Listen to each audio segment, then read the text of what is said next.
बनारस घाट अपनी खूबसूरती के लिए बहुत प्रचलित है, पर घाट के किनारे कई राज लिए बैठे हैं।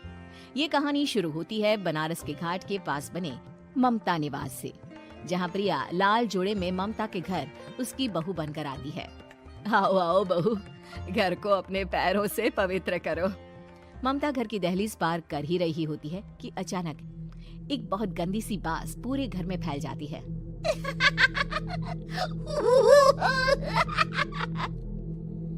ये बदबू और ये आवाजें, ये कौन हंस रहा है माँ? अब ये पड़ोसी ना हमारे थोड़े अलग से है। कहाँ हम शाकाहारी और ये मांस मच्छी खाने वाले। छोड़, तू ध्यान मत दे और गृह प्रवेश कर। और हाँ बहू, अपनी सास की एक बात हमेशा याद रखना, इन पड़ोसियों से तो कभी बात नहीं करेगी। अच्छे लोग नहीं है ये। अपनी सास की ये बात मानेगी ना बेटा? हाँ माँ, जो आपकी मर्जी, मैं उनसे बात नहीं करूंगी। अगले दिन प्रिया अपनी पहली रसोई बनाने रसोई घर में जाती है। ये छोटी बात तो नाक में जा रही है। एक काम करती हूँ, खिड़की खोल देती हूँ। प्रिया खिड़की खोलने जाती है। इतने चाले, लगता है इस खिड़की को कभी खोला ही नहीं गया। पर ऐसा क्यों? ओह, नॉनवेज की स्मेल आती होगी ना। 2 मिनट के लिए खोल लेती हूँ, फिर बंद कर दूंगी। प्रिया खिड़की खोलती है। खिड़की खोलते ही उसकी नजर सामने वाले घर की खिड़की पर पड़ती है, जहाँ एक लड़की खड़ी होती है। हाथों में मेहंदी, लाल रंग की साड़ी, बिल्कुल सजी धजी, मानो प्रिया की तरह ही वो भी नई नवेली बहू हो। वो प्रिया को देखकर मुस्कुराती है। हे भगवान, माँ ने तो इनसे बात करने को मना किया था। प्रिया फौरन ही खिड़की बंद कर देती है और तवे पर चढ़े रोटी की ओर देखने लगती है, पर वहाँ रोटी न होकर मछली पड़ी होती है। ये क्या? पहली ही रसोई में इतनी बड़ी गलती। हे भगवान, अब मैं क्या करूं? प्रिया बहुत डर जाती है और फौरन रसोई की सफाई करने और फिर सभी के लिए खाना बनाने लग जाती है। जब वो सबको खाना परोसती है, सब तो ठीक है, मैं बेकार में चिंता कर रही थी। हे भगवान, ऐसे ही बस अपनी कृपा बनाए रखना। रात के वक्त जब सब सो रहे होते हैं, तब प्रिया को पायल की आवाज सुनाई देती है, जिससे उसकी आंख खुल जाती है। ये पायल की आवाज कहाँ से आ रही है? प्रिया उठकर उस आवाज के पीछे छत की सीढ़ियों तक जाती है। तभी उसे बच्चे के रोने की आवाज आती है। प्रिया छत पर जाती है तो क्या देखती है? वही लाल साड़ी वाली लड़की अपनी गोद में एक नवजात बच्चे को घुमा घुमा कर सुला रही है। तभी प्रिया की नजर उसके पेट पर पड़ती है। ओह गॉड, ये तो प्रेग्नेंट भी है। सुनिए, बच्चा सो नहीं रहा है क्या? मैं कुछ मदद करूं? नहीं नहीं, आपके घर वालों को अच्छा नहीं लगेगा, मैं संभाल लूंगी। स्नेहा की गोद से बच्चा हाथ मारकर प्रिया की गोद में आने को छटपटाने लगता है। दोनों घर अगल बगल में बने होने के कारण प्रिया उस बच्चे को गोद में ले लेती है। प्रिया के पास आते ही वो सो जाता है। बच्चे का वो स्पर्श रात भर प्रिया भूल नहीं पाती और अगली सुबह वो छत पर कपड़े सुखा रही होती है। तभी उसे एक औरत इशारा करके बुलाती है। स्नेहा कह रही थी बाबू तुम्हारी गोद में आते ही सो गया। मैं गौरी, स्नेहा की माँ हूँ। बहू, घर आना, बाबू को खिला भी लेना। शाम को जब घर पर कोई नहीं रहता, बच्चे से मिलने के लिए प्रिया छिपकर अपनी पड़ोसन के घर चली जाती है और कुछ देर बच्चे को खिलाकर वापस लौट आती है। इसके कुछ दिन बाद ही प्रिया को पता चलता है कि वो माँ बनने वाली है। ममता की खुशी का ठिकाना नहीं रहता।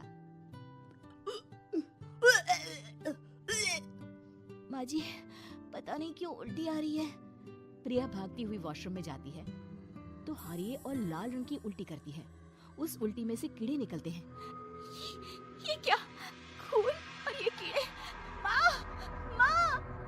प्रिया की आवाज सुनकर ममता दौड़कर आती है, पर बेसिन में कुछ नहीं होता। प्रिया हक्की बक्की रह जाती है। ये सब क्या हो रहा है? प्रिया घबरा जाती है और अपने कमरे में जाकर सो जाती है। डर के कारण वो इतनी थक जाती है कि उसकी आंख लग जाती है। तब उसे ऐसा लगता है उसके पेट पर मानो कोई बैठा हुआ हो। कौन हो?